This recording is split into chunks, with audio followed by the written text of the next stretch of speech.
Hello and welcome to Delhi white. अगर आप Delhi university के बीएड एंट्रेंस की प्रिपरेशन कर रहे हैं तो आप बहुत ही सही जगह पे आए हैं, क्योंकि इस वीडियो लेक्चर में मैं आप लोगों के साथ डिस्कस करूंगी इम्पोर्टेंट टॉपिक्स मैथ्स और रीजनिंग के। आई होप आप लोगों ने पहले रिमझिम मैम के साइंस के इम्पोर्टेंट टॉपिक्स देख रखे होंगे और कनिका मैम के सोशल साइंस के इम्पोर्टेंट टॉपिक के वीडियो लेक्चर को देख रखा होगा।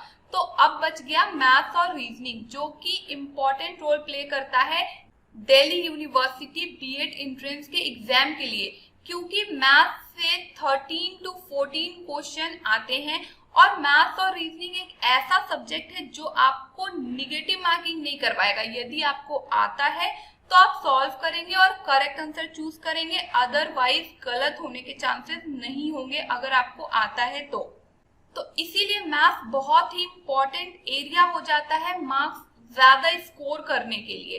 तो चलिए हम लोग देखते हैं मैथ्स और रीजनिंग के इम्पोर्टेंट टॉपिक्स को। तो ये रहा मैथ्स का important topic, line segment, polynomial, probability, average, mensuration, algebra, function, set theory, DI यानी कि डेटा इंटरप्रिटेशन। अब इसमें थोड़ा बहुत डिस्कस कर लेते हैं कि लाइन सेगमेंट में किस टाइप के क्वेश्चन आते हैं। देखिए यहाँ पे डिस्टेंस पे बेस्ड क्वेश्चन आता है कि ए से बी पॉइंट के बीच में क्या डिस्टेंस होगा, और वहां पे m/n वाला रेशियो भी दिया होता है, उस टाइप के क्वेश्चन आते हैं। अभी मैं इस वीडियो लेक्चर में आगे लाइन सेगमेंट का एक प्रीवियस ईयर का क्वेश्चन भी डिस्कस करूंगी। पॉलिनोमियल के क्वेश्चन आते हैं अप टू क्लास 10। प्रोबेबिलिटी में क्वेश्चंस थोड़े टफ हो जाते हैं, क्योंकि प्रोबेबिलिटी में क्वेश्चंस क्लास 10 तक के नहीं आते, बल्कि उसमें कॉम्बिनेशन, जो कि क्लास 11 का टॉपिक होता है परमुटेशन कॉम्बिनेशन, उसमें से वो कॉम्बिनेशन वाला टॉपिक को यूज किया जाता है प्रोबेबिलिटी के साथ। तो यहाँ पे प्रोबेबिलिटी प्लस कॉम्बिनेशन हो जाता है। देन एवरेज बेसिक है, इससे क्वेश्चन देखने को मिलते हैं। मेंसुरेशन में बेसिकली स्क्वायर और सर्कल पे क्वेश्चंस पूछे जाते थे, बट लास्ट ईयर यहाँ पे सिलेंडर पे बेस्ड क्वेश्चन भी पूछा गया है। तो इसीलिए टोटल मेंसुरेशन अब इम्पोर्टेंट हो जाता है कि हर मेंसुरेशन के टॉपिक का आप लोगों को एटलीस्ट फॉर्मूला पता हो कि सरफेस एरिया ऑफ सिलेंडर क्या होता है, सरफेस एरिया ऑफ कोन क्या होता है। देन अलजेब्रा है, अलजेब्रा तो एक बेसिक टॉपिक है मैथ्स का, बिना अलजेब्रा के हर टॉपिक में प्रॉब्लम होती है, तो ये तो ऐसे भी बेसिक है और यहाँ से डायरेक्टली क्वेश्चंस भी आते हैं। फंक्शन क्लास 11 का है, यहाँ से क्वेश्चन देखने को मिलते हैं। सेट थ्योरी से क्वेश्चंस देखने को मिलते हैं, ये भी क्लास 11 का। और डीआई डेटा इंटरप्रिटेशन, यहाँ पे क्वेश्चंस देखने को मिलते हैं डीआई के भी। अब कुछ रीजनिंग के टॉपिक्स हैं, लाइक डायरेक्शन यानी कि दिशा पे आधारित क्वेश्चंस होते हैं। फ्लोर का मतलब क्या हो गया, यहाँ पे फ्लोर का मतलब ये हो गया कि ऐसे क्वेश्चंस जिसमें कि 4-5 लोग हैं, डिफरेंट फ्लोर पे बैठ रहे हैं, कौन सा किस फ्लोर पे बैठा है, इस चीज को आइडेंटिफाई करते हैं हम लोग फ्लोर वाले क्वेश्चन में। ये कहीं ना कहीं सीटिंग अरेंजमेंट का ही पार्ट होता है फ्लोर, बट इससे क्वेश्चंस बहुत टफ आते हैं। देन कोडिंग, यहाँ पे हम लोग कोडिंग डिकोडिंग करते हैं। Then silo, then blood relation, अभी हम लोग साइलो का भी एक क्वेश्चन सॉल्व करेंगे एंड कोडिंग का भी एक क्वेश्चन सॉल्व करेंगे। ब्लड रिलेशन के क्वेश्चंस भी एग्जाम में दिखते हैं। रैंकिंग, कैलेंडर, सीटिंग अरेंजमेंट के किसी भी टाइप के क्वेश्चन दिख सकते हैं। फ्लोर के या सर्कुलर वे में बच्चे बैठे हुए हैं या फिर स्क्वायर में बैठे हुए हैं, किसी टाइप का भी क्वेश्चन पूछा जा सकता है। Then odd one out, 4 options होते हैं, इनमें से कौन अलग है बाकी 3 से, ये फाइंड करना होता है। सीरीज पे क्वेश्चंस आते हैं। अब यहाँ पे मैंने कितने लगभग 17 टॉपिक या 18 टॉपिक लिखवा दिए। अब आप सोच रहे होंगे कि मैम ने तो कहा कि 13 to 14 क्वेश्चन ही आते हैं, तो क्या इनमें कोई श्योरिटी नहीं है कि किस टॉपिक से क्वेश्चन आएगा किससे नहीं आएगा? तो बेसिकली श्योरिटी है। फॉर एग्जाम्पल डायरेक्शन एक ऐसा टॉपिक है जहां से एग्जाम में क्वेश्चन डेफिनेटली आएगा। कोडिंग एक ऐसा टॉपिक है, यहाँ से क्वेश्चन देखने को मिलेगा, साइलो से देखने को मिलेगा, ब्लड रिलेशन से डेफिनेटली देखने को मिलेगा। रैंकिंग से क्वेश्चन आता है, एक क्वेश्चन सीटिंग अरेंजमेंट से डेफिनेटली आएगा, ऑड वन आउट से भी, सीरीज से भी। बाकी फ्लोर को मैंने इसलिए काउंट नहीं किया क्योंकि ये सीटिंग अरेंजमेंट में आ जाता है और कैलेंडर के क्वेश्चंस कभी आते हैं कभी नहीं आते, बट हाँ मोस्टली आते हैं। ना हम लोग अब मैथ्स के देखते हैं। मैथ्स से सेट थ्योरी से, फंक्शन से, देन मेंसुरेशन से, एंड देन प्रोबेबिलिटी पॉलिनोमियल। ये ऐसे 4 टॉपिक हैं जहां से एग्जाम में क्वेश्चन डेफिनेटली आते हैं।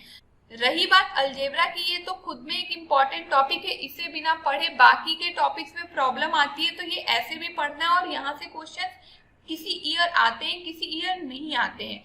देन एवरेज भी थोड़ा कम इम्पॉर्टेंट है in comparison to polynomial, probability, mensuration, function, set theory, line segment, और एक बीआई से भी क्वेश्चन आता है। मैंने जो टॉपिक्स लिखाए हैं 11 to 12 क्वेश्चन इन्हीं टॉपिक से आएगा। बाकी के 2 क्वेश्चन या तो इन टॉपिक से आए या तो इन टॉपिक से बाहर आए, इसकी कोई श्योरिटी नहीं है, क्योंकि यहाँ पे आप लोग नीचे कोड भी लिखा हुआ है, इसे आप लोग रीड कर सकते हैं। तो 2 क्वेश्चन की श्योरिटी नहीं है, लेकिन 11 to 12 question maths and reasoning के यहीं से आएंगे। तो चलिए हम लोग कुछ क्वेश्चंस को भी देख लेते हैं। ये है डीयू के बीएड एंट्रेंस का ही प्रीवियस ईयर का क्वेश्चन। सीटिंग अरेंजमेंट का क्वेश्चन है, दिख रहा है बहुत बड़ा, लेकिन सीटिंग अरेंजमेंट के एक क्वेश्चन पे 4 या 3 क्वेश्चन आपको पूछा जाता है। यानी कि अगर आप एक सीटिंग अरेंजमेंट को सॉल्व करते हैं तो आपको 12 या 16 नंबर मिलेंगे। अब यहाँ पे जो जो इंफॉर्मेशन दी हुई है ना सीटिंग अरेंजमेंट को सॉल्व करने टाइम, उसे हम लोग लिखते हैं। फॉर एग्जाम्पल 4 फ्रेंड्स हैं, रोशन, पारुल, सबा, भास्कर।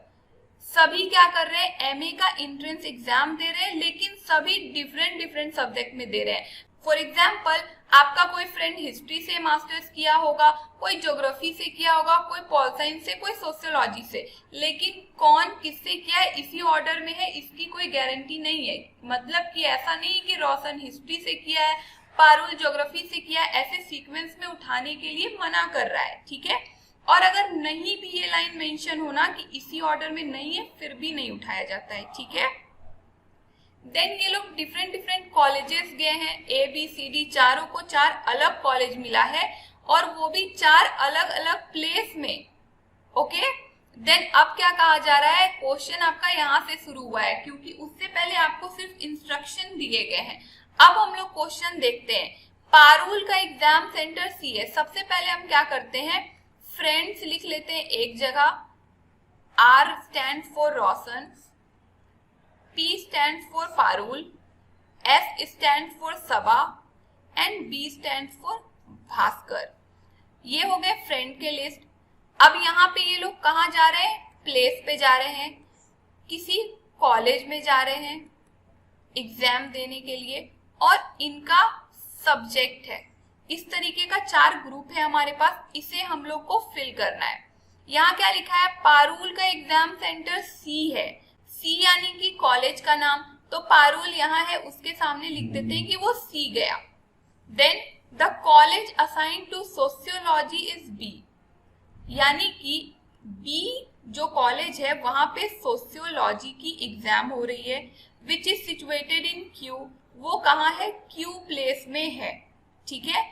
अब ये किसका है ये हमें नहीं पता, ये रोशन का है या फिर सबा का है या भास्कर का है या पारुल का है, हमें नहीं पता, तो इसे हम लोग साइड में लिख कर रख लेंगे। नेक्स्ट देखते हैं, the friend whose exam centre is A, जिसका एग्जाम सेंटर ए है उसे एस जाना है, यानी कि ए वाला एस जा रहा है, ठीक है। सबा हैज अप्लाइड फॉर हिस्ट्री, सबा किधर है, उसे हम लोग लिखेंगे हिस्ट्री। सबा का सब्जेक्ट क्या हो गया, हिस्ट्री। इसके अलावा हमारे पास क्या और कोई इंस्ट्रक्शन है, Roshan is to visit or to take his exam. ये रहा रोशन, वो कहाँ जा रहा है, कौन से प्लेस जा रहा है, आर, तो ये हम यहाँ पे लिख देंगे। अब इन दोनों इंस्ट्रक्शन को हम लोग इसमें फिल करने की कोशिश करेंगे। देखिए यहाँ पे आर लिखा है, यहाँ पे सी लिखा है, कौन सा ऐसा कॉलम है जिसमें तीनों ही चीजें खाली हैं, सब्जेक्ट, प्लेस और कॉलेज। एक लास्ट बी वाला है यानी कि भास्कर का, तो ऑफ कोर्स ये जो कॉम्बिनेशन है ये किसके लिए स्टैंड कर रहा होगा, भास्कर के लिए, क्यू, बी और सोशियोलॉजी। देन अब यहाँ पे देखते हैं, ये हमने फिल कर लिया। अब नेक्स्ट देखते हैं कि ए और एस कहाँ हो सकता है।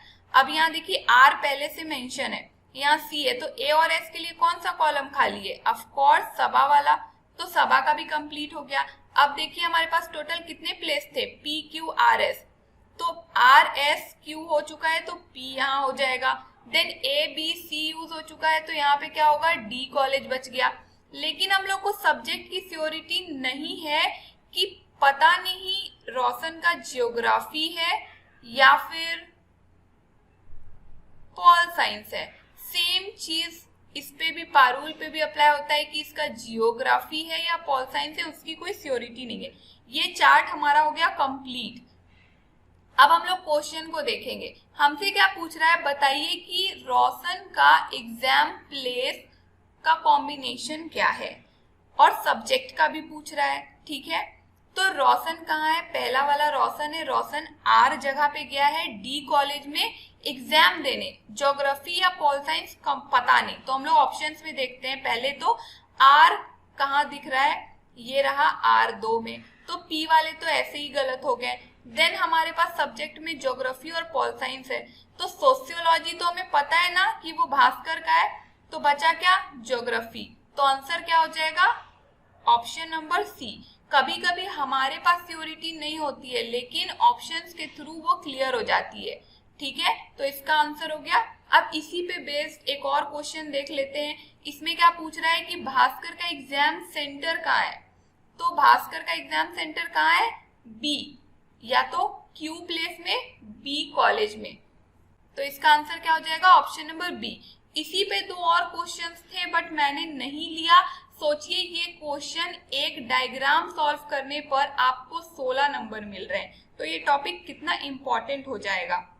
आगे के क्वेश्चन को देखते हैं। ये लाइन सेगमेंट जो कि मैंने कहा कि इंपॉर्टेंट टॉपिक है, यहाँ से क्वेश्चन देखने को मिलते हैं, ये उस पे बेस्ड क्वेश्चन है। यहाँ क्या कहा जा रहा है कि एक लाइन सेगमेंट है जिसमें पॉइंट ए है, पॉइंट बी है और एक रेशियो है, इंटरनली लाई कर रहा है। तो हमें पूछ रहा है बताइए कि वो किस क्वाड्रेंट में है। तो उसके लिए हम क्या करेंगे, x और y की वैल्यू निकालेंगे। किस x y की वैल्यू निकालेंगे, a यहाँ पे है 7 - 6, b यहाँ पे है 3 4 और बीच में कहीं पे पॉइंट p लाई कर रहा है 1:2 के रेशियो पे। तो हमसे पूछ रहा है इस p का जो xy है ये किस क्वाड्रेंट में है। तो सबसे पहले इंटरनली वर्ड यूज किया गया है, तो हम लोग इंटरनली का फॉर्मूला यूज करते हुए सॉल्व करेंगे। x की वैल्यू निकालने के लिए mx2 + nx1 / m + n। तो m कौन होता है, पहला वाला, तो 1 × x2, x2 क्या हो जाएगा 3, यहाँ पे है x2, ये पहला वाला x1 y1 होता है, ये x2 y2 होता है। तो हमने x2 ले लिया प्लस n हो गया 2, ये रेशियो में जो पीछे वाला होता है वो n होता है, इंटू x1 क्या हो जाएगा 7 / m + n यानी कि 1 + 2, तो 3 + 14 कितना हो जाएगा 17/3। देन y की वैल्यू निकालते हैं, my2 + ny1 / m + n।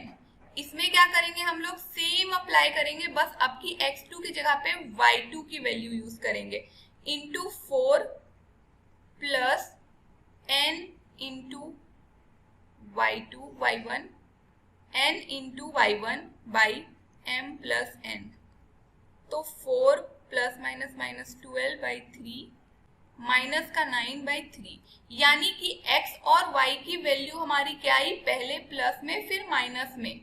तो हमारा जो क्वाड्रेंट होता है, फर्स्ट क्वाड्रेंट प्लस प्लस होता है, सेकेंड प्लस माइनस होता है, थर्ड माइनस माइनस होता है, फोर्थ प्लस माइनस होता है।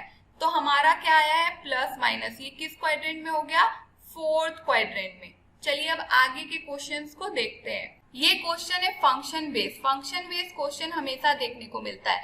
देखिए ये क्वेश्चन देखने में कितना डिफिकल्ट लग रहा है, लेकिन यहाँ पे हमें करना क्या है, सबसे पहले जो इम्पोर्टेंट चीज दिया हुआ है कि fx और gx आपस में बराबर है, तो हम भी बराबर कर देते हैं। fx की वैल्यू क्या है 2x - 5 और gx की वैल्यू क्या है -5 + 7। देखिए यहीं पे अब अलजेब्रा का यूज होगा, जिसे अलजेब्रा नहीं आएगा वो आगे सॉल्व नहीं कर पाएगा। हम क्या करेंगे, 2x इधर -4x से इधर आ जाएगा तो 4x, उधर 7 + 5 तो 6x = 12, तो x = क्या हो जाएगा 2। अब हमारे पास x = 2 हो गया, तो तो हमसे क्या पूछा जा रहा है, x axis y axis word use किया जा रहा है ऑप्शन में। तो हम लोग क्या करेंगे, सबसे पहले कोऑर्डिनेट क्रिएट कर लेंगे एक्स एक्सिस और वाई एक्सिस का। बीच में 0 है, 1 2 3, सेम इधर -1 -2 -3 होता है, देन 1 2 3, देन -1 -2 और -3। हमारे पास क्या है, x की वैल्यू 2 आई थी, तो हम क्या करेंगे, x की वैल्यू 2 को यहाँ पॉइंट कर लेते हैं। y की वैल्यू हमारे पास नहीं है।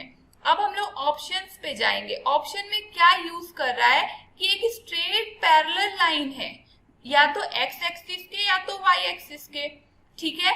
अगर पैरेलल वर्ड यूज कर रहा है तो पैरेलल लाइंस कैसी होती है, हमारी रेलवे ट्रैक्स जो होती है वो पैरेलल होती है। तो अब देखिए, अगर यहाँ पे 2 पॉइंट कटा है, क्या मैं एक ऐसे अगर लाइन ड्रॉ कर दूं तो ये लाइन क्या होगी, ओवरलैप कर रही होगी और किसी के पैरेलल नहीं होगी, ना तो y एक्सिस के ना तो x एक्सिस के। तो हम क्या करेंगे, एक ऐसा लाइन ड्रॉ करेंगे जो कि एटलीस्ट किसी के पैरेलल हो। तो ये किसके पैरेलल हो गई, इस y एक्सिस के। तो इससे क्या पता चला, x एक्सिस वाला कट कर दिए, पैरेलल कर लिया हमने। पैरेलल करने पे पता चला कि x एक्सिस पे कट रहा है। अब क्या है, कहाँ पे कटा है, पॉजिटिव साइड में या निगेटिव साइड में, पॉजिटिव साइड में, तो निगेटिव वाला ऑप्शन कट। आंसर क्या हो जाएगा, ऑप्शन नंबर 1। तो ये क्वेश्चन दिख रहा है डिफिकल्ट, बट ये बहुत इजी है। नेक्स्ट क्वेश्चन देखते हैं। ये साइलो बेस्ड क्वेश्चन है। यहाँ पे स्टेटमेंट दिए हुए हैं, ऑल लैपटॉप आर कंप्यूटर, जितने लैपटॉप हैं वो कंप्यूटर है, ठीक है। और सम लैपटॉप्स आर नोटबुक, तो वो भी हम लोग लिख लेते हैं। अब यहाँ पे हमारे पास इससे चेक करना है हमें conclusion, some notebook are computer, क्या कुछ नोटबुक कंप्यूटर है। तो देखिए, कुछ नोटबुक जो लैपटॉप है वो कंप्यूटर है, तो ऑफ कोर्स उस पार्ट में जो नोटबुक है वो कंप्यूटर होगा, यानी कि स्टेटमेंट 1 करेक्ट है। ऑल नोटबुक्स आर कंप्यूटर, क्या आपको इस डायग्राम में सारे के सारे नोटबुक कंप्यूटर के अंदर दिख रहे हैं, नहीं, तो स्टेटमेंट 2 क्या होगा, इनकरेक्ट। तो हमारा आंसर क्या होगा, ओनली कंक्लूजन 1 इज करेक्ट, यानी कि ऑप्शन नंबर 1। चलिए अब नेक्स्ट इस क्वेश्चन को देखते हैं। ये एनालॉजी बेस्ड क्वेश्चन है, लेकिन इसे हम लोग कोडिंग के अंदर कवर करते हैं अपने बैचेस में, बट यहाँ पे भी मैं आपको कोडिंग के अंदर ही बताऊंगी। देखिए, यहाँ पे A के बाद B है, तो N के बाद क्या होता है, O। यहाँ पे R क्या होता है, S से पहले आता है, तो Q से पहले क्या आता है, P, देन U क्या कहाँ पे आता है, T के बाद, तो यहाँ पे V के बाद क्या होता है, W। तो आंसर क्या हो जाएगा, ऑप्शन नंबर 4। एक आखिरी क्वेश्चन देख लेते हैं हम लोग एवरेज का। यहाँ पे क्या लिखा हुआ है कि 4 कंसेक्यूटिव, कंसेक्यूटिव का मतलब क्या होता है, लगातार, एक के बाद एक। जो इवन नंबर है उनका एवरेज 27 है, तो लार्जेस्ट नंबर कौन सा होगा। जब भी इस टाइप के क्वेश्चन आते हैं ना, तो हम लोग क्या करते हैं, सबसे पहले first, second, third, fourth consecutive numbers को लेट करते हैं। पहला x हो जाता है, देन x+2, x+4, x+6, और अब इनका एवरेज, तो एवरेज का फॉर्मूला यदि याद होगा तो सभी लोग बना लेंगे, x, x+2, x+4, x+6 by 4 हो जाएगा। एवरेज हमारे पास 27 दिया हुआ है, यहाँ पे टोटल 4x हो जाएंगे, प्लस 4 2 6 6 6 12 बाई 4। अब यहाँ पे 27 into 4 equal to 4x plus 12, 27 into 4 कितना हो जाएगा, 108 इक्वल टू 4x प्लस 12। अब इस 12 को उधर ले जाएंगे हम लोग, 108 माइनस 12 इक्वल टू 4x, यहाँ पे माइनस करने पे कितना आ जाएगा, 96 इक्वल टू 4x। तो x की वैल्यू क्या हो जाएगी, 4 2 8, 4 4 16, यानी कि x की वैल्यू 24 आ गई। पर हमसे x की वैल्यू नहीं पूछ रहा है, लार्जेस्ट वाला पूछ रहा है। तो लार्जेस्ट कौन सा है, फोर्थ कंसेक्यूटिव, यानी कि x+6, यानी कि 24 प्लस 6 कितना हो जाएगा, 30, यानी कि ऑप्शन नंबर 3।